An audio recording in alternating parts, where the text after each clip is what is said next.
Hello everyone, my name is Amit. स्वागत करता हूं आपका स्मार्ट कीड़ा यूट्यूब चैनल पर। लेसन 2 आज हम डिस्कस करेंगे।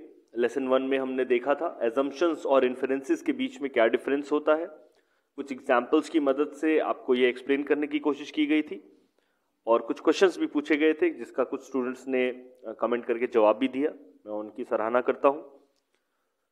आज हम डिस्कस करेंगे how to develop critical thinking attitude या क्रिटिकल रीजनिंग एटीट्यूड।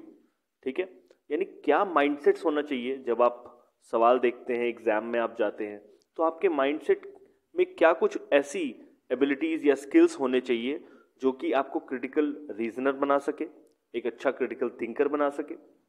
इसके बहुत सारे फायदे हैं और ऑब्वियसली सिर्फ ना ही एग्जाम्स में, इसके अलावा रियल लाइफ में भी आपको ये बहुत काम आएगा।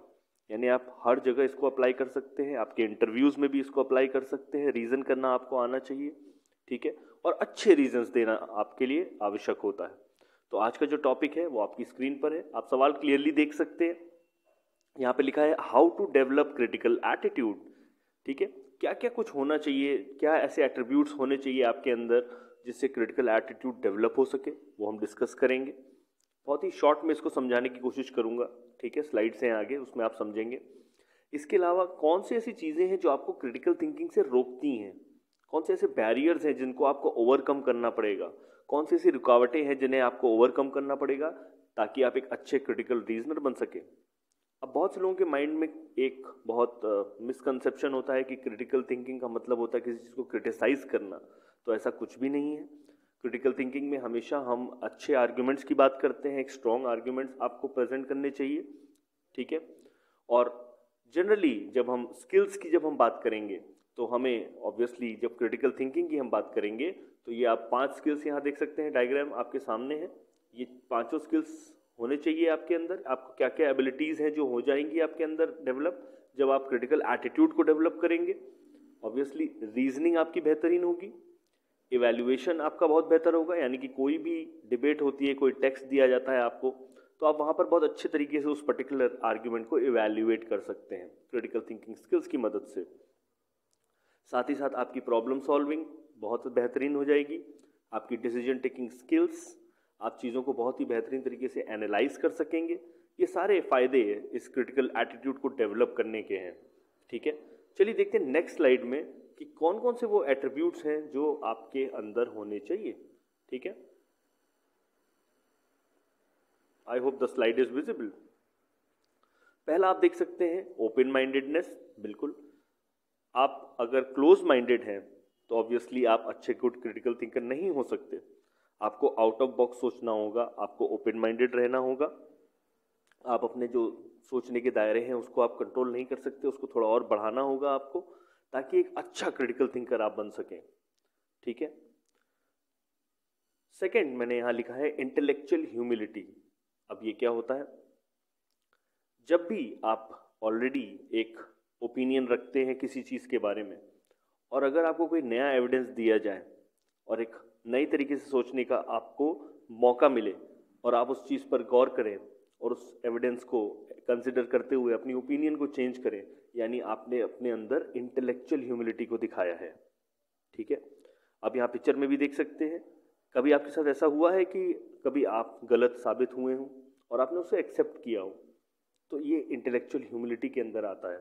जब आपके पास ऑलरेडी एक ओपिनियन है, अगर मैं ये कहता हूँ कि हमारे देश के प्रधानमंत्री दुनिया के सबसे बेस्ट प्रधानमंत्री हैं, तो ये ओपिनियन मैंने डेवलप की है और इसके पीछे कुछ कारण भी हैं, कुछ एविडेंसेस हैं। अब अगर मुझे कुछ नया एविडेंस मिलता है जिससे मुझे ये लगता है कि नहीं और भी बेहतर प्रधानमंत्री हो सकते हैं दुनिया में, तो इसका मतलब मैंने इंटेलेक्चुअल ह्यूमिलिटी दिखाई है।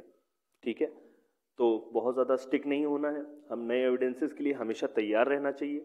अगर हमें कोई नई ओपिनियन या नया कुछ ऐसा फैक्ट मिलता है उसको भी कंसिडर करते हुए अपने ओपिनियंस को चेंज कर सकते हैं हम। ठीक है, तो अगर इस तरीके की आपके अंदर एक एबिलिटी है तो obviously you are a good critical thinker. Next जो तीसरा मैंने बहुत इंपॉर्टेंट पॉइंट लिखा है स्केप्टिसिज्म। ठीक है, अब कुछ लोग स्केप्टिसिज्म को समझते हैं कि हमेशा डाउट करना चीज़ों को। ठीक है, हमेशा लोगों को एक ऐसे नज़रिए से देखना जहाँ पर आपको उन पर हमेशा शक होता हो। जी नहीं, हम यहाँ पर स्केप्टिसिज्म को एक अलग तरीके से मानते हैं। यानी कि अगर कोई एविडेंस आपको दिया जाए तो obviously you look for strong arguments for in particular favour of that argument. आप उस पर्टिकुलर आर्ग्यूमेंट के पीछे जो कारण है उन पर ज़्यादा ध्यान देंगे और फिर उस ओपिनियन को क्रिएट करेंगे। तो ऑब्वियसली इस तरीके के एटीट्यूड को भी आपको डेवलप करना पड़ेगा। आपको जहाँ पर अगर कोई एक पर्टिकुलर हमेशा आप अगर सवाल पूछते हैं, अगर हमेशा आप क्वेश्चन पूछते हैं, अगर कोई एक फैक्ट आपको दिया गया है उसके बारे में, तो इसका मतलब आपने स्केप्टिसिज्म का एटीट्यूड रखा है। और सवाल पूछना अच्छी चीज़ होती है, इससे आपकी नॉलेज बढ़ती है और आपका एक नज़रिया, एक ओपिनियन किसी पर्टिकुलर आर्ग्यूमेंट को ले करके और बेहतर डेवलप होता है। तो ये जो 3 क्वालिटीज़ हैं ये आपके अंदर होनी चाहिए as an attribute of a good critical thinker. और साथ ही साथ अब ये बहुत इंपॉर्टेंट महत्वपूर्ण इंपॉर्टेंट पॉइंट है कि क्या कुछ ऐसा है जो हमें अवॉइड करना है, यानी कौन सी ऐसी चीज़ें हैं जो हमें रोकती हैं क्रिटिकल थिंकिंग सोचने से। चलिए देखते हैं उसको भी नेक्स्ट स्लाइड में। अब यहाँ पर मैंने कुछ बहुत ही महत्वपूर्ण पॉइंट्स लिखे हैं। Ignorance, dogmatism and laziness, wishful thinking, tendency to conform, communal reinforcement. ठीक है, अब ये बारी बारी से देखते हैं। इग्नोरेंस का मतलब क्या होता है? ऑब्वियसली इग्नोरेंस का मतलब स्टुपिडिटी नहीं होता है। इग्नोरेंस का मतलब बस इतना होता है कि अगर आप बहुत लेजी हैं, आप बहुत ही ज़्यादा किसी चीज़ के बारे में नहीं सोचना चाहते, आप इंटेलिजेंटली किसी चीज़ को नहीं एविडेंस में लेना चाहते हैं, तो वहाँ पर आप इग्नोर कर रहे हैं उसको। और जब आप इग्नोरेंस करते हैं, आपको मालूम है कि उस पर्टिकुलर सब्जेक्ट में आपकी प्रोफिशिएंसी नहीं है, तो ऑब्वियसली आप उस पर्टिकुलर सब्जेक्ट पर अच्छी तरीके से एक जेनरिक क्रिटिकल थिंकिंग स्किल्स नहीं अप्लाई कर सकते हैं। कई बार ऐसा होता है, आप ये कोई एक पर्टिकुलर डिबेट हो रही होती है और उसके बारे में आपको कुछ भी नहीं मालूम होता है, तो वहाँ आप इग्नोरेंट हो जाते हैं। ऑब्वियसली अगर आप इग्नोरेंट है तो आप वहाँ पर कैसे अच्छी आर्गुमेंटेशन दे पाएंगे। ठीक है, तो इग्नोरेंस एक ऐसी चीज़ है जो आपको रोकती है क्रिटिकल थिंकिंग से। तो अगर हम ज़्यादा से ज़्यादा रीड करेंगे, ज़्यादा से ज़्यादा चीज़ों के बारे में जानेंगे और उनको जानने की कोशिश करेंगे, तो हम ऑब्वियसली अच्छे क्रिटिकल थिंकर बन सकते हैं। तो इग्नोरेंट होना आपके लिए काफ़ी खतरनाक हो सकता है। It is a barrier to critical thinking. ठीक है, साथ ही साथ डॉगमेटिज्म और लेजीनेस भी लगभग इसी के आसपास आता है। जब हम इतने ज़्यादा लेजीनेस हो जाती है हमारे अंदर, तो हम दूसरे के जो आर्ग्यूमेंट है उस पर ज़्यादा फोकस नहीं करते हैं और जो भी हमें इन्फॉर्मेशन दी जाती है हम उस पर बिलीव कर लेते हैं। ऐसा ही डॉगमेटिज्म में भी होता है, यानी कि जो कुछ भी इन्फॉर्मेशन मैं आपको दे रहा हूँ और आप उसे ब्लाइंड फोल्डेडली एज्यूम कर लेते हैं, उसको मान लेते हैं सच, तो इसका मतलब आपने डॉगमेटिज्म का एटीट्यूड शो किया है। आपने सवाल नहीं पूछा कि क्यों ऐसा हुआ, कैसे हुआ। आपने बस, जैसे मैंने आपसे कहा कि अगर दुनिया का जो सबसे बेहतरीन प्रधानमंत्री है वो हमारे देश का प्रधानमंत्री है, और आपने उसको एज्यूम कर लिया और उसे सच मान लिया, पर आपने उसके पीछे के कारण नहीं पूछे, यानी आपने एटीट्यूड शो किया क्या? डॉगमेटिज्म। और ये अक्सर होता है हमारे साथ। जो भी इन्फॉर्मेशन हमें दी जाती है, हम उस पर्टिकुलर सोर्स को क्रेडिबल मान के उस इन्फॉर्मेशन को सच मान लेते हैं विदाउट आस्किंग एनी क्वेश्चंस। तो ये एक ऐसा बैरियर है जो कि आपको रोकेगा क्रिटिकल थिंकिंग करने से, अच्छी तरीके से सोचने से। तीसरा है विशफुल थिंकिंग। विशफुल थिंकिंग का क्या मतलब होता है? जब भी आपने देखा होगा, अगर आपकी कोई एक कन्वीनियंस है, आपकी एक प्रायोरिटी है जो आपके फेवर में है, आप वो सारे आर्ग्यूमेंट्स को सुनना चाहते हो। कोई अगर आपकी एक बेहतरीन तरीके से तारीफ कर रहा होगा तो आप उसको ज़्यादा प्रायोरिटाइज करेंगे, उसको ज़्यादा सुनना चाहेंगे। और यहीं अगर आपको कोई कड़वा सच बताने की कोशिश करेगा तो ऑब्वियसली आप उससे दूर भागने की कोशिश करेंगे। तो ये विशफुल थिंकिंग का जो एटीट्यूड है, इसे आपको रोकना है। इससे आपकी जो क्रिटिकल थिंकिंग की जो एबिलिटी है वो रुकती है। ठीक है, आप देख सकते हैं यहाँ 2 लोग लोगों को अटेंड कर रहे हैं। एक वो लोग हैं जो कि आपको झूठ बता रहे हैं, तो वहाँ पर लाइन लगी है जो कि बहुत ही कंफर्टेबल लाइज हैं, ऐसे झूठ जो आपको अच्छे लगते हो सुनने में, तो वहाँ पर लोगों की लाइन लगी है। और कुछ कड़वे सच जहाँ बताए जा रहे हैं वहाँ पर लोग नहीं हैं उस लाइन में। तो विशफुल थिंकिंग एक ऐसा बैरियर है आपके लिए जो आपको क्रिटिकल थिंकिंग करने से सोचेगा, रोकेगा। ठीक है, चौथा है टेंडेंसी टू कॉन्फॉर्म। ठीक है, ये भी काफ़ी हद तक अगर हम देखें तो डॉगमेटिज्म से रिलेटेड है, यानी कि आप हर चीज़ में कॉन्फॉर्म कर जाते हैं। जो ग्रुप कहता है, जो आपका सोशल ग्रुप कहता है, जो आपका फैमिली ग्रुप कहता है, आप उसको मान लेते हैं सच और उसी को बिलीव करके अपनी ओपिनियन सेट कर लेते हैं। यानी कि आपके अंदर एक कॉन्फॉर्मेशन की टेंडेंसी है, आप हर चीज़ में कॉन्फर्म करते हैं, आप सवाल नहीं पूछते हैं कि क्यों ऐसा होना चाहिए, कैसे ऐसा होना चाहिए। अगर एक अच्छा आर्ग्यूमेंट है तो ऑब्वियसली क्यों है, उसके पीछे क्या कारण है, उसको जानने की कोशिश नहीं करते हैं और सिर्फ कन्फर्म कर जाते हैं, एक टेंडेंसी बना लेते हैं कि जो सामने वाला कह रहा है वो सच है। ठीक है, तो इस तरीके की जो फीलिंग्स हैं इसको अगर आप रोक सकते हैं, इस तरीके के एटीट्यूड को अगर आप रोक सकते हैं तो ऑब्वियसली आप अच्छे क्रिटिकल थिंकर होंगे। ठीक है, और लास्ट है कम्युनल रीइंफोर्समेंट, यानी कम्युनिटी में जो कुछ भी होता है, सोशल ग्रुप में जो कुछ भी होता है, जो ग्रुप कहता है, यानी कि भेड़ चाल, यानी कि जो कुछ भी अगर ग्रुप कर रहा है आप भी वही कर रहे हैं, यानी कि आप अच्छी तरीके से नहीं सोच रहे हैं। आपके पास एक अच्छा रीज़न होना चाहिए उस चीज़ को फॉलो करने का। अगर कम्युनिटी कुछ कर रही है तो आपके पास भी एक अच्छा ओपिनियन होना चाहिए, एक एविडेंस होना चाहिए जो कि कम्युनिटी के फेवर में हो, तब आप उसको करें तो समझ में आता है। बट अगर आप ब्लाइंड फोल्डेडली फिर से अगर कम्युनल रीइंफोर्समेंट अपना करते हैं और अपनी खुद की ओपिनियन नहीं बना पाते हैं तो इसका मतलब आप अच्छे क्रिटिकल थिंकर नहीं हैं। ये भी आपको रोकेगा, it is a barrier to critical thinking. तो आई होप आज ये क्रिटिकल थिंकिंग का एटीट्यूड आपको समझ में आया हो अभी तक, कि क्या कुछ होना चाहिए और क्या कुछ अवॉइड करना चाहिए। इससे आपको एक बेहतरीन आइडिया मिलता है कि कैसे हम डेवलप कर सकते हैं क्रिटिकल एटीट्यूड। ठीक है, चलिए देखते हैं इसका क्या एप्लीकेशन हम कर सकते हैं। तो नेक्स्ट स्लाइड पे चलते हैं और उसका कुछ एप्लीकेशन देखते हैं। यहाँ पर मैंने कुछ 4 एग्जाम्पल्स लिखे हैं और यहाँ पर सवाल भी आपके सामने है। Which of the following illustrates the critical attitude, इनमें से चारों में से कौन सा है जो कि क्रिटिकल एटीट्यूड को इलस्ट्रेट करता है। पहला है Jack always rejects new ideas without examining their validity.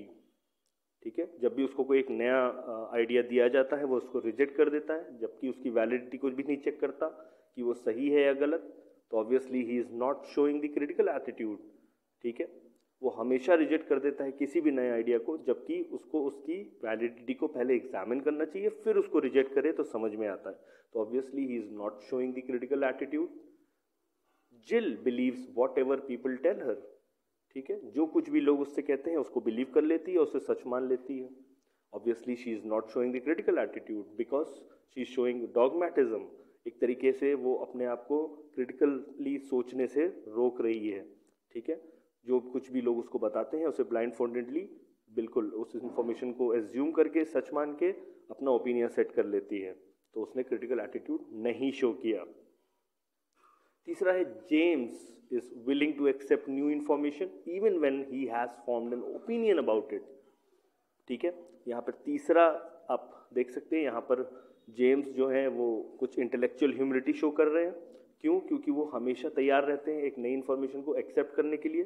ठीक है, and even when he has formed an opinion, जबकि उसके लिए वो ऑलरेडी एक ओपिनियन बना चुके हैं, फिर भी वो एक नए एविडेंस को एक्सेप्ट करते हैं और अपने ओपिनियन को चेंज कर लेते होंगे आई होप। तो इसलिए उन्होंने क्रिटिकल एटीट्यूड को शो किया है। ठीक है, चौथा कहता है John is unwilling to accept new evidence that opposes his opinions.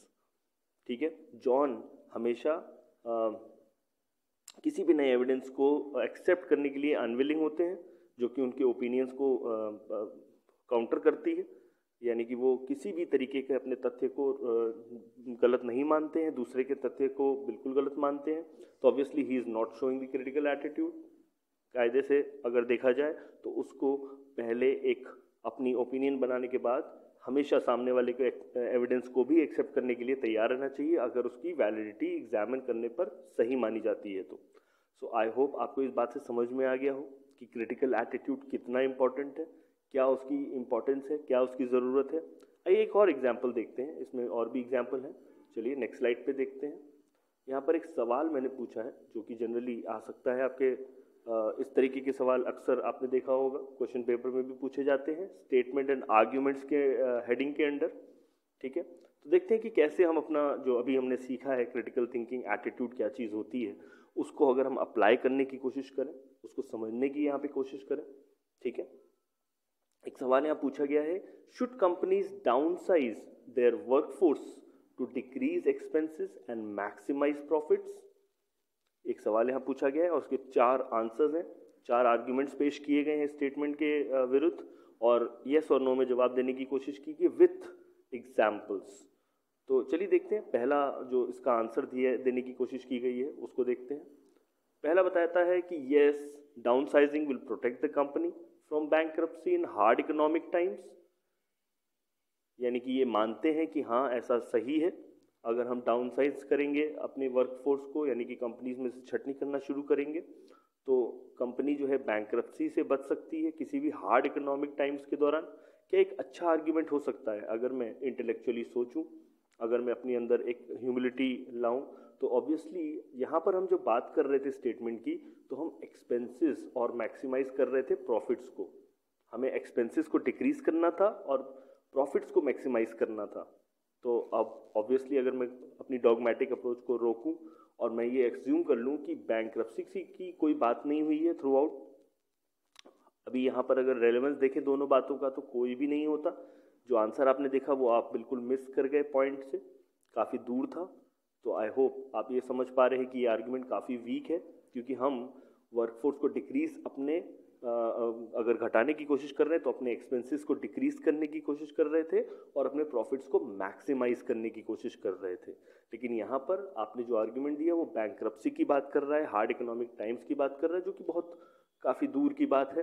ठीक है, तो आई होप इसको मैं रिजेक्ट करूंगा एज अ गुड आर्ग्यूमेंट, इसको मैं वीक आर्ग्यूमेंट में डालूंगा with the help of my critical attitude जो मैंने अभी सीखा है, क्रिटिकल थिंकिंग स्किल्स जो मैंने यहाँ अप्लाई किए हैं।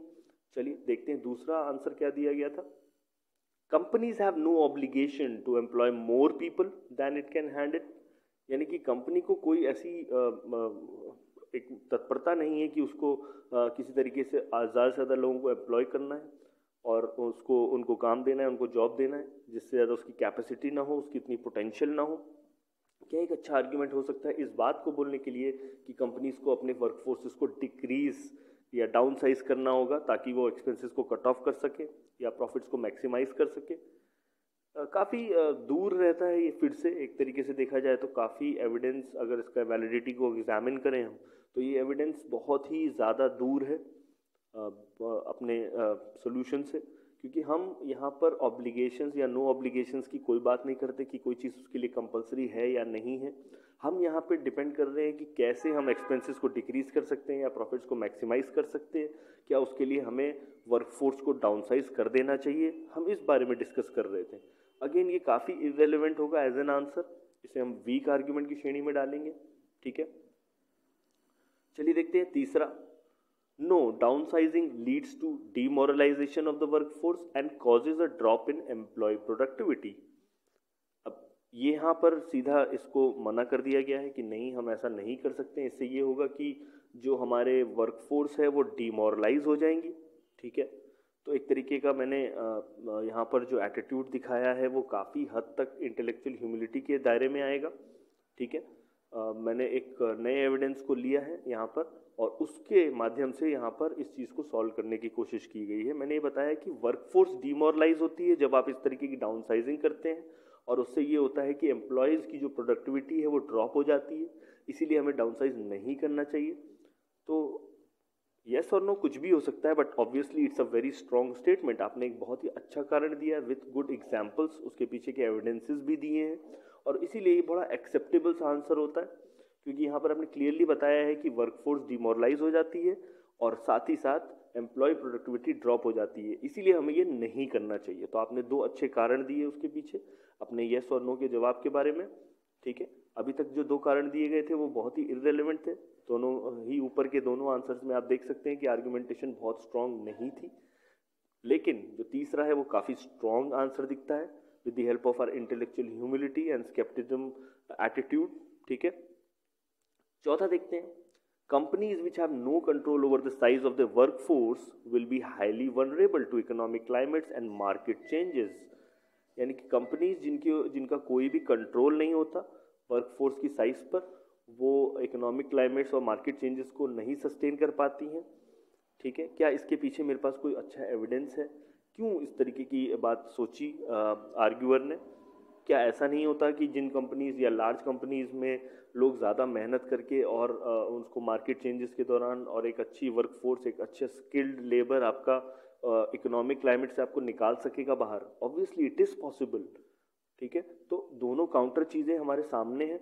ऐसा नहीं है कि सिर्फ एक ही लय में हम सोच सकते हैं, यहाँ पर एक ही डायरेक्शन में सोचा गया है। यहाँ पर सिर्फ वर्क फोर्स की साइज़ के बारे में बात की गई और इकोनॉमिक क्लाइमेट की बात की गई, लेकिन हमें ये नहीं बताया गया कि वर्कफोर्स अगर आपके पास है ही नहीं तो उस टाइम पर आप क्लाइमेट चेंजेस या मार्केट चेंजेस से कैसे लड़ेंगे। क्योंकि अगर आपके पास स्किल्ड लेबर नहीं होगी, अगर आपके पास एक प्रॉपर इंफ्रास्ट्रक्चर नहीं होगा, रिसोर्सेज नहीं होंगे, ह्यूमन रिसोर्सेज नहीं होंगे, तो आप कैसे उस क्लाइमेट चेंज से लड़ोगे। तो मैं अगर अपने क्रिटिकल थिंकिंग स्किल्स को अप्लाई करूं तो उसके बाद मैं ये क्लियरली कह सकता हूं कि ये चौथा आर्ग्यूमेंट काफ़ी वीक लगता है।